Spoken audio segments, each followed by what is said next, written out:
ছড়ি বল রে বল, কি হলো রে যে তুই এত সকাল সকাল আমায় ফোন করেছিস?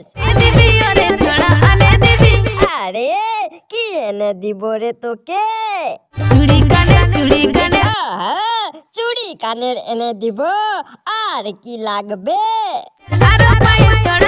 আরে কি বলবো রে, এনে দিতাম, কিন্তু আমার কাছে কোনো টাকা পয়সা নেই, পরে কিনে দিয়ে দিব।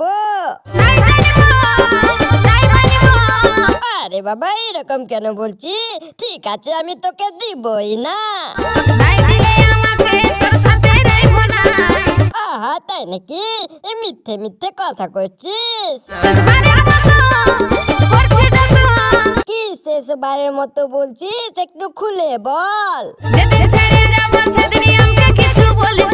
আরে না না না না, তোকে ছেড়ে যাওয়ার কোনো দরকার নেই। আমি যাচ্ছি ব্যাঙ্গালোরে খেটে, তোর জন্য চুড়ি কানের বালা কিনে দিব। আচ্ছা বন্ধুরা, যদি ভিডিওটা ভালো লেগেছে তাহলে ভিডিওটিকে লাইক করে দিও, চ্যানেলটাকে সাবস্ক্রাইব করে দিও, আর নিয়ে আসবো নতুন ফানি কমেডি ভিডিও।